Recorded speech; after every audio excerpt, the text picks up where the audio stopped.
Hello दोस्तों, नमस्कार। आज मैं फिर उपस्थित हूँ रामचरितमानस का पाठ लेकर और आज हम पृष्ठ क्रमांक 151 से 155 तक, जैसा कि हर दिन 5 पृष्ठ पढ़ते हैं और वैसे ही आज 5 पृष्ठ पढ़ने वाले हैं, जिसमें हम 151 से 155 तक पढ़ने वाले हैं। तो आइए अब हम शुरुआत करते हैं। मंगल भवन अमंगल हारी, द्रवहु सुदशरथ अजिर बिहारी। राम सिया राम सिया राम, जय जय राम। राम सिया राम सिया राम, जय जय राम। सियावर रामचंद्र की जय, पवन सुत हनुमान की जय, सीता माता की जय, भ्राता लक्ष्मण की जय। शुरुआत आज सोच से है। होय न विषय विराग भवन, बसत आभ चौथापन। हृदय बहुत दुख लाग, जन्म गयो हरि भगति बिनु। घर में रहते हुए बुढ़ापा आ गया, परंतु विषयों में वैराग्य नहीं होता। इस बात को सोचकर उनके मन में बड़ा दुख हुआ कि श्री हरि की भक्ति के बिना ये पूरा जन्म यूं ही चला गया। बरबस राज सुतहि तब दिन्हा, नारी समेत गवन बन किन्हा। तीरथ बैर नैमिष विख्याता, अति पुनीत साधक सिद्धिदाता। तब मनु जी ने अपने पुत्र को जबरदस्ती राज्य देकर स्वयं स्त्री सहित वन को गमन किया। अत्यंत पवित्र और साधकों की सिद्धि देने वाला तीर्थों में श्रेष्ठ नैमिषारण्य प्रसिद्ध है। बसहि तहा मुनि सिद्ध समाजा, तहि हरसि चले मनु राजा। पंत जात सोहहि मति धीरा, ज्ञान भगति जनु धरे शरीरा। वहां मुनियों और सिद्धों के समूह बसते हैं। राजा मनु हृदय में हर्षित होकर वहां चले। वे धीर बुद्धि वाले राजा रानी मार्ग में जाते हुए ऐसे सुशोभित हो रहे थे मानो ज्ञान और भक्ति ही शरीर का रूप धारण करके जा रहे हों। पहुँचे जाय धेनुमति तीरा, हरसि निहारे निर्मल नीरा। आए मिलन सिद्धि मुनि ज्ञानी, धर्म धुरंधर नृप ऋषि जानी। चलते चलते वे गोमती के किनारे जा पहुंचे। हर्षित होकर उन्होंने निर्मल जल से स्नान किया। उनको धर्म धुरंधर राजर्षि जानकर सिद्ध और ज्ञानी मुनि उनसे मिलने आए। जहाँ जहाँ तीरथ रहे सुहाए, मुनिन सकल सादर करवाए। कृष्ण शरीर मुनि पट परिधाना, सत समाज नित सुनहि पुराना। जहाँ जहाँ सुंदर तीर्थ थे, मुनियों ने आदर पूर्वक सभी तीर्थ को उनको करा दिए। उनका शरीर दुर्बल हो गया था। वे मुनियों के वत्कल वस्त्र धारण करते थे और संतों के समाज में नित्य पुराण सुनते थे।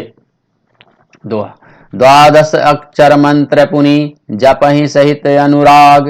वासुदेव पद पंकरो, दंपति मन अति लाग। सियावर रामचंद्र की जय। और द्वादशाक्षर मंत्र ओम नमो भगवते वासुदेवाय नमः, जो द्वादश अक्षर का मंत्र है, का प्रेम सहित जप करते थे। भगवान वासुदेव के चरण कमलों में उन राजा रानी का मन बहुत ही लग गया। करहि आहार साक फल कंदा, सुमिरहि ब्रह्म सच्चिदानंदा। पुनि हरि केतु करन तप लागे, बारी आधार मूल फल त्यागे। वे साग फल और कंद का आहार करते थे और सच्चिदानंद ब्रह्म का स्मरण करते थे। फिर वे श्री हरि के लिए तप करने लगे और फल मूल खाकर और मूल फल को भी त्याग कर केवल जल के आधार पर रहने लगे। उर अभिलाष निरंतर होई, देखिए नयन परम प्रभु सोई। अगुण अखंड अनंत अनादि, जेहि चित्त ही परमारथ बादी। हृदय में निरंतर यही अभिलाषा हुआ करता था कि हम कैसे उन परम प्रभु को आंखों में से देखें, जो निर्गुण अखंड अनंत और अनादि हैं और परमार्थ ब्रह्मज्ञानी तत्ववेत्ता तीन, जिनका चिंतन किया करते हैं। नेति नेति जेहि वेद निरूपा निज नंद निरुपाधि अनुपा शंभु विरंची विष्णु भगवाना उपजहि जासु अंश ते नाना।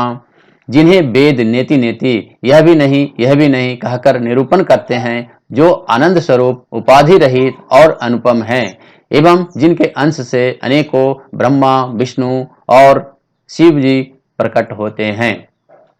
ऐसे हूँ प्रभु सेवक बस अहि भगत भगत हेतु लीला तनु गहि। जो यह बचन सत्य श्रुति भाता तो हमार पूजहि अभिलाषा। ऐसा महान प्रभु भी सेवक के बस में हैं और भक्तों के लिए दिव्य लीला विग्रह धारण करते हैं। यह यदि वेदों में यह सत्य वचन कहा है तो यह हमारी अभिलाषा भी अवश्य पूरी होगी। दोहा। यही विधि बीते बरस सठ सहस बारी आहार संबत सप्त सहस्त्र पुनि रहे समीर आधार। सियावर रामचंद्र की जय। इस प्रकार जल का आहार करके और तप करके 6000 वर्ष बीत गए, फिर 7000 वर्ष वे वायु के आधार पर रहे। बरस सहस दस त्याग उसोई ठाड़े रहे एक पद दोई। विधि हर हर हरिहर तप देख अपारा मनु समीप आए बहुबारा। 10,000 वर्ष तक उन्होंने वायु का आधार भी छोड़ दिया, दोनों एक पैर से खड़े रहे। उनका अपार तप देखकर ब्रह्मा विष्णु और महेश कई बार मनु जी के पास आए। मागहु बर बहु भांति लोभाए परम धीर नहीं चलहि चलाए। अस्थि मात्र होई रहे शरीरा तदपि मनाग मन ही नहीं पीरा। उन्होंने इन्हें अनेक प्रकार से ललचाया और कहा कि कुछ वर मांगो, पर ये परम धैर्यवान राजा रानी फिर तप से किसी के डिगाए नहीं डिगे। यद्यपि उनका शरीर हड्डियों का ढांचा मात्र रह गया था, फिर भी उनके मन में जरा भी पीड़ा नहीं थी। प्रभु सर्वज्ञ दास निज जानी गति अनन्य तापस नृप रानी। मांगु मांगु बरु भय नभ बानी परम गंभीर कृपा मत सानी। सर्वज्ञ प्रभु ने अनन्य गति और आश्रय वाले तपस्वी राजा रानी को निज दास जाना। तब परम गंभीर और कृपा रूपी अमृत से सनी हुई यह आकाशवाणी हुई कि वर मांगो। मृतक जियावनि गिरा सुहाई श्रवण रंध्र होर जब जाई। हिष्ट पुष्ट तन मन भये सुहाए मानहु अबहि भवन ते आए। मुर्दे को भी जिला देने वाली यह सुंदर वाणी कानों के छेद से होकर जब हृदय में आई, तब राजा रानी के शरीर में ऐसे सुंदर हृष्ट पुष्ट हो गए मानो अभी घर से आए हैं। श्रवण सुधा सम बचन सुनी पुलक प्रफुल्लित गात। बोल मुनि करि दंडवत प्रेम न हृदय समात। स्यावर रामचंद्र की जय। कानों में अमृत के समान लगने वाले वचन सुनते ही उनका शरीर पुलकित हो गया और प्रफुल्लित हो गया। तब मनु जी दंडवत करके बोले, प्रेम हृदय में समाता नहीं था। सुनु सेवक सुर तरु सुर धेनु विधि हरिहर पंडित बद रेणु। सेवत सुलभ सकल सुखदायक प्रणत पाल सराचर गायक। हे प्रभु सुनिए, आप सेवकों के लिए कल्प वृक्ष और कामधेनु हैं। आपको चरण रज की ब्रह्मा विष्णु और शिवजी की भी वंदना करते हैं। आप सेवा करने में सुलभ हैं तथा सब सुखों को देने वाले हैं। आप शरणागत के रक्षक और जड़ चेतन के स्वामी हैं। जाओ अनाथ हित हम पर नेहु तो प्रसन्न हो यह बर देहु। सो स्वरूप बस शिव मन माही जेहि कारण मुनि जतन कराही। हे अनाथों के कल्याण करने वाले, यदि हम लोगों पर आपका स्नेह है तो प्रसन्न होकर यह वर दीजिए कि आपका जो स्वरूप शिव जी के मन में बसता है और जिसकी प्राप्ति के लिए मुनि लोग यज्ञ करते हैं। जो भुसुंडी मन मानस हंसा सगुन अगुण जहि निगम प्रशंसा। देखहि हम सो रूप भरि लोचन कृपा करहु प्रणत रति रोचन। जो काकभूषुंडी के मन रूपी मानसरोवर में विहार करने वाला हंस है, सगुण और निर्गुण कहकर वेद उनकी प्रशंसा करते हैं। हे शरणागत दुख मिटाने वाले प्रभु, ऐसी कृपा कीजिए कि हम उसी रूप को नेत्र भर कर देखें। दंपति वचन परम प्रिय लागे, मृदुल विनीत प्रेम रस पागे।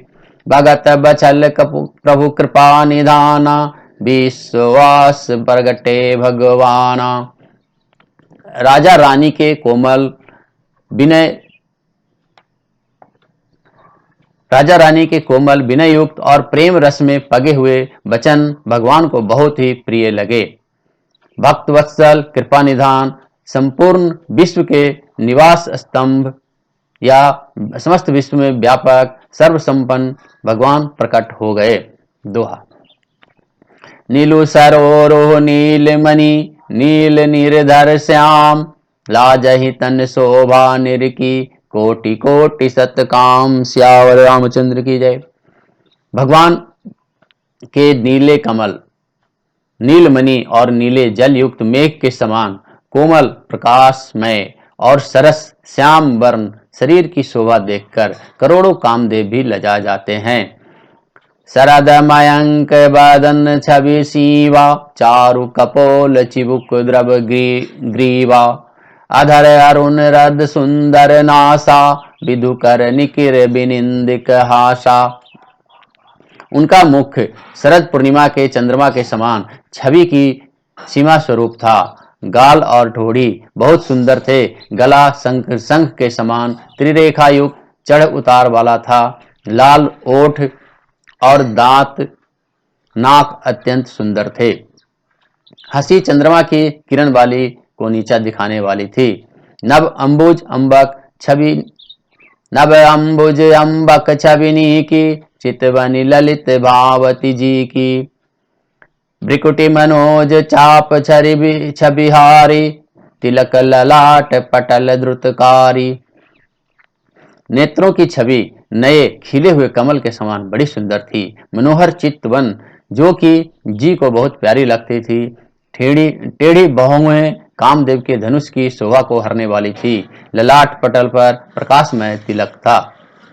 कुंडल मकर मुकुट सिर भ्राजा, कुटिल केश जनु मधुप समाजा।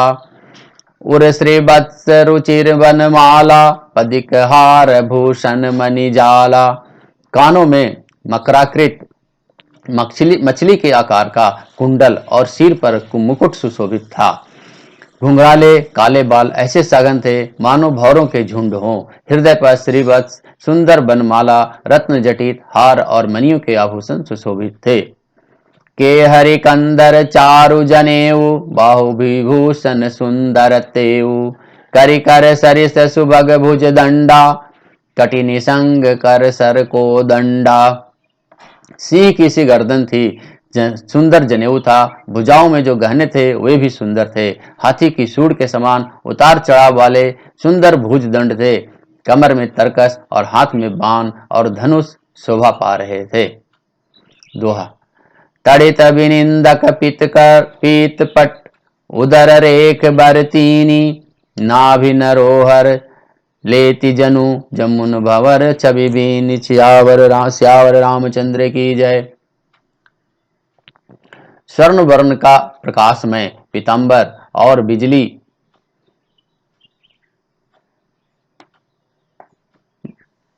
स्वर्ण वर्ण का प्रकाशमय पीतांबर बिजली को भी लजा जाने वाला था।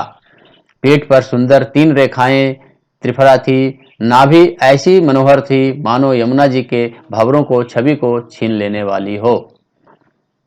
पद राजीव बरनी नहीं जाई, मनु मुनि मन मधुप बसहि जिन माही।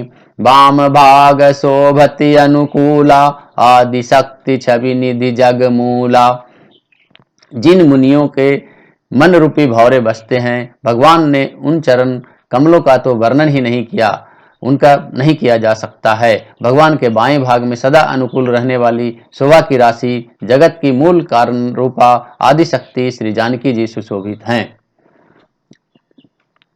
जासु अंश उपजहि गुण खानी, अगणित लक्ष्य उमा ब्रह्मानी भ्रिकुटी विलास जासु जग जोही राम बाम दिति सीता सोई।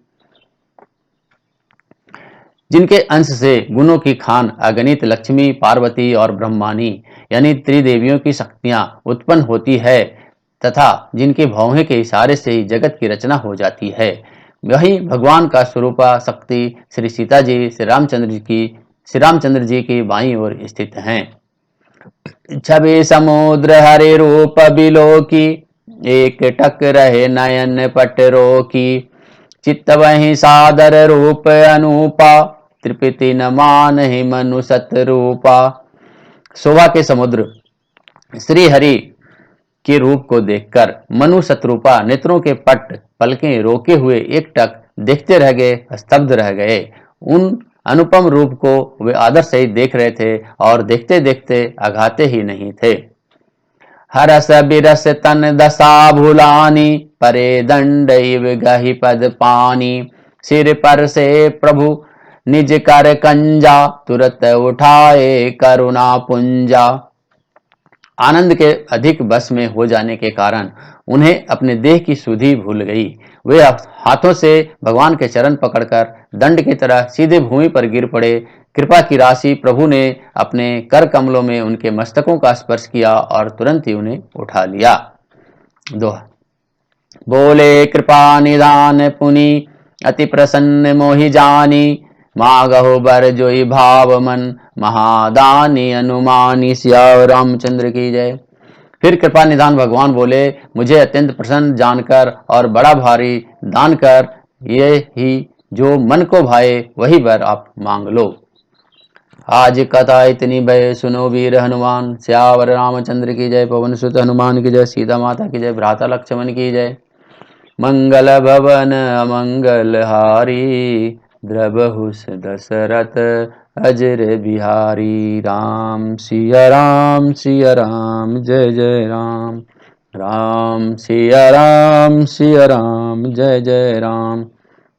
आज हमने 151 से 155 पृष्ठ तक पढ़ा, जिसमें मनु जी के कठोर तप का बारे में, तो 10,000 साल तक उन्होंने जो तप किया उसके वर्णन था, और भगवान श्री रामचंद्र जी सीता माता जी के चरण का वर्णन आज किया गया है। तो आज के लिए इतना ही। धन्यवाद। मिलते हैं अगले वीडियो में। धन्यवाद। जय श्री राम जय श्री राम जय श्री राम।